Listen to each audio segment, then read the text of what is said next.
Hello everyone, welcome to my channel digital Hindi service. दोस्तों, आज की इस वीडियो में हम आपको बताएंगे एसएससी सीजीएल 2023 का पूरा फॉर्म अप्लाई करना। आपको पूरी डिटेल देंगे और पूरा फॉर्म बताएंगे कि आप एसएससी सीजीएल 2023 का कैसे फॉर्म भर सकते हैं। आपको इसमें पूरी जानकारी दी जाएगी और पूरी डिटेल आपको बताई जाएगी। तो फॉर्म भरने से पहले मैं आपको एक जानकारी दे दूँ फ़ोटो और सिग्नेचर के बारे में। जैसे कि आप एसएससी का एसएससी सीजीएल 2023 का नोटिस डाउनलोड करेंगे, तो उसमें फ़ोटो और सिग्नेचर के बारे में जानकारी दी गई है। अधिकतर मैं लोग देखता हूँ कि लोगों को फ़ोटो और सिग्नेचर की इतनी जानकारी नहीं होती, जिसकी वजह से उनका गलत फ़ोटो अपलोड हो जाता है उनका फॉर्म जो है कैंसल हो जाता है। तो मैं आपको फॉर्म भरने से पहले फ़ोटो एंड सिग्नेचर की पूरी जानकारी दे देता हूँ। जैसे आप देख सकते हैं कि यहाँ पर जो फ़ोटो का साइज़ दे रखा है वो 20 केबी से 50 केबी के बीच में होना चाहिए। अगर आप 20 केबी से कम करेंगे तो फ़ोटो एक्सेप्ट नहीं होगा, 50 केबी से ज़्यादा करेंगे तो भी एक्सेप्ट नहीं होगा। इसके अलावा जो फ़ोटो का साइज़ होना चाहिए वो 3.5 सेंटीमीटर उसका वेट होना चाहिए, यानी उसकी चौड़ाई, और 4 पॉइंट सेंटीमीटर उसकी हाइट यानी उसकी लंबाई। और उसके अलावा अगर आप सिग्नेचर की देखें तो सिग्नेचर का जो साइज़ होना चाहिए वो 10 केबी से 20 केबी के बीच में होना चाहिए, और जो उसका साइज़ होना चाहिए वो 4 सेंटीमीटर यानी वेट 4 सेंटीमीटर उसकी चौड़ाई एंड 2 सेंटीमीटर हाइट यानी 2 सेंटीमीटर उसकी लंबाई।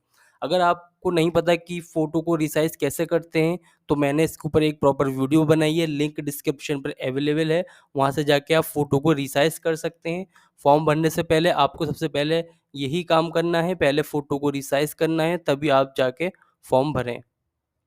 उसके बाद इसमें दे रखा है कि जब आप फॉर्म भरेंगे तो आपको ये ऑप्शन है, whether the photograph has been taken on after 3, यानी जो आपका फ़ोटो है वो 3 जनवरी से पहले का नहीं होना चाहिए। अगर 3 जनवरी से पहले का होगा तो वो रिजेक्ट हो सकता है। आपको बस इस पे यस करना है, आपको इस पर नो नहीं करना है, आपको इस पर यस ही करना है।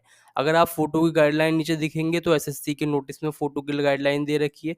देखिए, सबसे ऊपर जो फ़ोटो है एक्सेप्टेबल फ़ोटोग्राफ, ये फ़ोटोग्राफ आपका एक्सेप्टेबल होगा, इसमें कहीं भी डेट मेंशन नहीं है।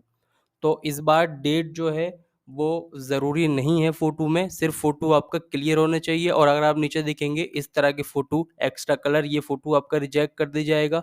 टू क्लोज़, ज़्यादा क्लोज़ से फ़ोटो ले लिया तो भी आपका रिजेक्ट हो जाएगा। इसी तरह अगर आप कैप या टोपी या किसी के साथ भी फ़ोटो लेते हैं तो वो भी आपका रिजेक्ट कर दिया जाएगा। अगर आप ब्लर फ़ोटो लेते हैं इन तीनों में, देखिए ये भी ब्लर है, ये भी ब्लर, तो ये भी फ़ोटो आपका रिजेक्ट कर दिया जाएगा। इसके अलावा अगर फ़ोटो को आप इन्वर्ट यानी उल्टा फ़ोटो आप अपलोड कर देते हैं तो भी आपका फॉर्म रिजेक्ट हो जाएगा। डार्क फ़ोटो लेंगे तो भी रिजेक्ट, या फिर आप कोई गॉगल्स यानी चश्मा वगैरह लगा के फ़ोटो खिंचवा लेते हैं तब भी वो आपका रिजेक्ट हो जाएगा। इसके अलावा अगर आप चश्मा पहनते हैं तो आपको चश्मा हटा के सिंपली फ़ोटो खिंचवाना है। बिना चश्मे के आपका फ़ोटो एक्सेप्टेबल है, अगर चश्मा लगा के करेंगे वो एक्सेप्टेबल नहीं होगा। क्लियर जो एक्सेप्टेबल फ़ॉर्मेट है वो ये है जिसमें आपके कान क्लियर नज़र आने चाहिए और आपका क्लियर फ़ोटो होना चाहिए, तभी आपका फॉर्म एक्सेप्ट होगा। तो चलिए वीडियो शुरू करते हैं, पूरी डिटेल बताते हैं कि एसएससी का फॉर्म कैसे भरें। तो सबसे पहले आपको गूगल क्रोम पर जाना है और सर्च करना है एसएससी। सर्च करने के बाद सबसे पहला वेब पेज ओपन होगा ssc.nic.in, आपको इस पर क्लिक कर देना है। जैसे ही आप इस पर क्लिक करेंगे आप एसएससी की ऑफिशियल वेबसाइट पर आ जाएंगे। यहाँ पर देखिए आप लॉगिन का ऑप्शन है, यहाँ पर आपको रजिस्ट्रेशन नंबर डालना है और यहाँ पर आपको अपना पासवर्ड डालना है।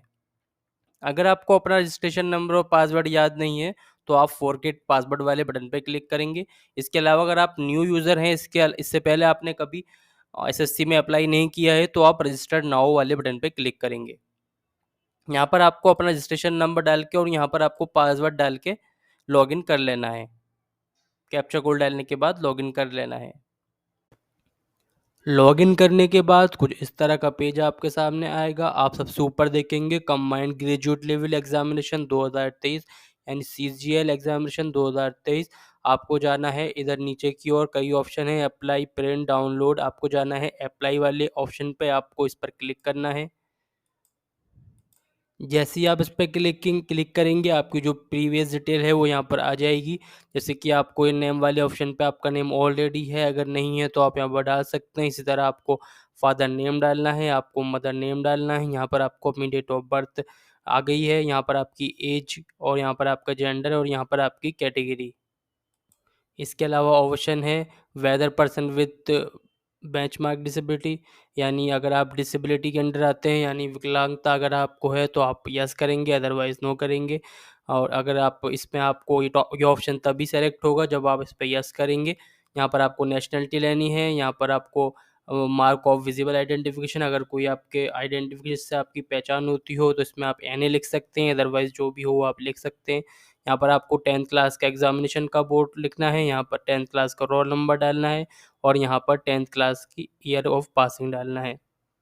इसके अलावा आप देखेंगे प्रेफरेंस ऑफ एग्जामिनेशन सेंटर्स, आपको यहाँ पर अपने सेंटर सेलेक्ट करने हैं। सबसे पहले फर्स्ट सेंटर सेलेक्ट करना है, तो आप ज़्यादातर जो आपकी स्टेट है उसी के अंदर जो आपके पास सबसे शहर है तो आप सबसे पहले वो प्रेफरेंस सेलेक्ट करेंगे। हम यहाँ पर आगरा सेलेक्ट कर लेते हैं। इसके अलावा जो सेकंड प्रेफरेंस, हम यहाँ पर सेकंड प्रेफरेंस अपनी बरेली को देंगे क्योंकि वो यहाँ से पास पड़ता है। इसके अलावा थर्ड सेंटर में जाएंगे तो जो आपने फर्स्ट फर्स्ट और सेकंड अपने सेंटर ले रखे हैं वो यहाँ पर डिसेबल हो जाएंगे, उसको आप नहीं ले सकते। जो अब अवेलेबल हैं आपको उसमें से ले सकते हैं। तो हम इसमें थर्ड वाले ऑप्शन पे सबसे करीब हमारे मेरठ पड़ता है तो हम इसको मेरठ ले लेते हैं। इसके अलावा हमें नीचे की ओर जाना है। जैसे आप दिखेंगे इसमें है whether you are ex serviceman, ECM और आर्म पे भी आपने सर्विस करी है सरकारी जॉब में, या फिर आप आर्म फोर्सेस में रहे हो जैसे कि इंडियन आर्मी, इंडियन नेवी। अगर यस है तो आप यस करेंगे, अदरवाइज इसको नो करेंगे। अगर ये ऑप्शन तभी ओपन होगा तब आप यस करेंगे। इस वाले ऑप्शन में ही मैक्सिमम नो करते हैं। इसके अलावा ये सारे ऑप्शन आपके डिसेबल रहेंगे क्योंकि आपने ऊपर वाला ऑप्शन नो सेलेक्ट करा है। इसके अलावा आप देखेंगे 18 वाला पॉइंट है, are you also applying for the post junior statistical officer. अगर आप स्टैटिस्टिकल ऑफिसर के लिए अप्लाई करना चाहते हैं तो आप इसमें यस करेंगे, अदरवाइज नो करेंगे। अगर आप इसको यस करेंगे तो आपका नीचे वाला जो एनेबल हो जाएगा और नो करेंगे तो ये डिसेबल हो जाएगा। इसके अलावा आप देखेंगे 19 वाला point, are you also applying for the post statistical investigator grade A. अगर आप इसके लिए अप्लाई करना चाहते हैं तो नो करेंगे, अदरवाइज आप यस करेंगे। इसके अलावा आप एक 20.1 वाला पॉइंट देखेंगे, वेदर सीकिंग एज रिलैक्सेशन। अगर आप एज रिलैक्सेशन लेना चाहते हैं, SC ST कैटेगरी में आते हैं या फिर PWD के अंडर आते हैं, तो अगर आप एज रिलैक्सेशन लेना चाहते हैं तो नो करेंगे, अदरवाइज लेना चाहते हैं तो यस करेंगे, अदरवाइज आप नो करेंगे।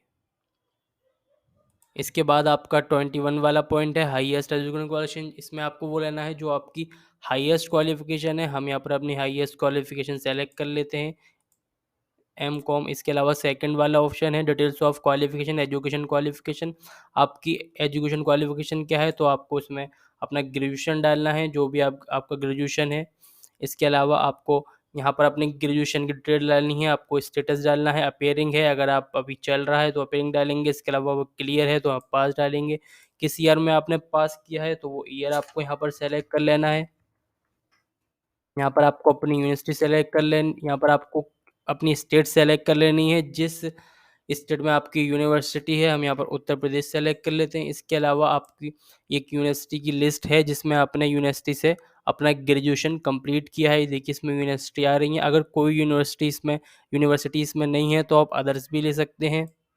इसके अलावा आपको अपना रोल नंबर डालना है, यहाँ पर आपको अपनी परसेंटेज डालनी है। रजिस्ट्रेशन आप कर चुके हैं तो आपकी एड्रेस की डिटेल यहाँ पर ऑटोमेटिक आ जाएगी क्योंकि ये सारी डिटेल हम रजिस्ट्रेशन करते टाइम डालते हैं।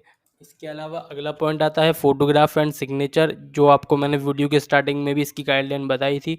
इस तरह आपको फ़ोटो इसका रिसाइज़ करना है। रिसाइज़ अगर आपसे करना नहीं आता तो वीडियो का लिंक डिस्क्रिप्शन में अवेलेबल है, वहाँ से आप इसको रिसाइज़ कर सकते हैं इसके अकॉर्डिंग जो मैंने वीडियो के स्टार्टिंग में बताया था।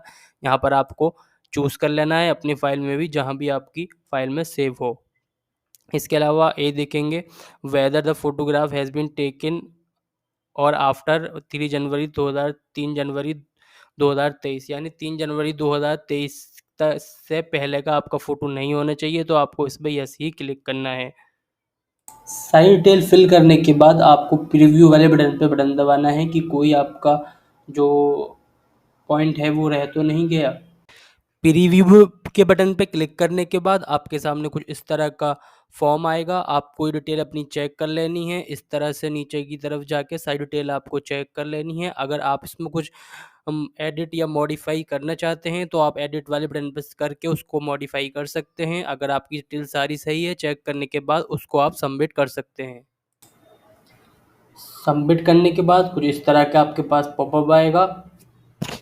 Application form is receive, content not verified, do you want to process payment.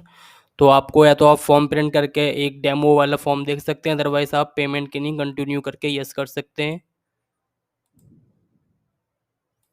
जैसे आप यस करेंगे आपके सामने पेमेंट का ऑप्शन आएगा। ऑनलाइन ऑफलाइन 100 रुपये का आपको पेमेंट करना है। हम 100 रुपये का पेमेंट करना है तो हम ऑनलाइन वाला ऑप्शन सेलेक्ट करेंगे एंड सबमिट कर देंगे। अब आप देखेंगे आपके पास सही कई ऑप्शन है पेमेंट करने के लिए। SBI net banking, other bank net banking, state bank, अगर आपका स्टेट बैंक का डेबिट कार्ड है तो आप सेलेक्ट कर सकते हैं। अदर बैंक का डेबिट कार्ड है तो आप सेलेक्ट कर सकते हैं। क्रेडिट कार्ड है तो इसमें चार्ज लगेगा। इसके अलावा अगर आप UPI से करना चाहते हैं तो वो भी कर सकते हैं। हम यहाँ पर UPI का मेथड सेलेक्ट कर रहे हैं।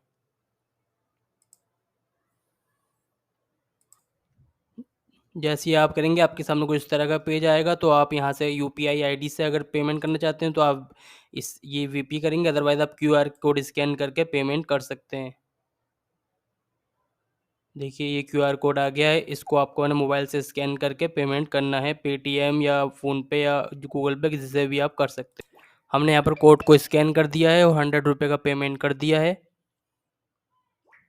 अब तक आपको जब तक यहाँ पर कैंसिल नहीं करना, जब तक ये ऑटोमेटिक इसमें कुछ विंडो नहीं आती। तो अभी हमने पेमेंट कर दिया है, थोड़ी देर बाद ये पेमेंट एक्सेप्ट कर लेगा।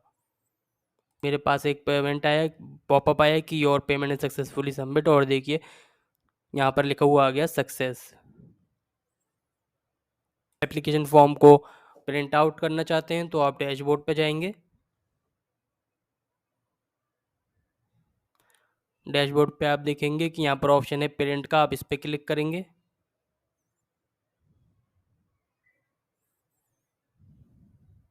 देखिए ये आपका फॉर्म जो है प्रिंट हो चुका है और इसमें पूरी डिटेल आ चुकी है एप्लीकेशन।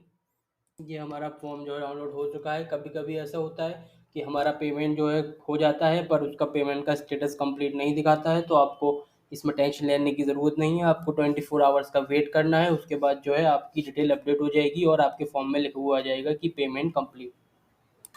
अगर आपको हमारी वीडियो अच्छी लगी हो तो हमारी वीडियो को लाइक करें, चैनल को सब्सक्राइब करें एंड वीडियो को शेयर करें। SSC से रिगार्डिंग और भी वीडियो को देखने के लिए हमारे चैनल को सब्सक्राइब ज़रूर करें। Thank you.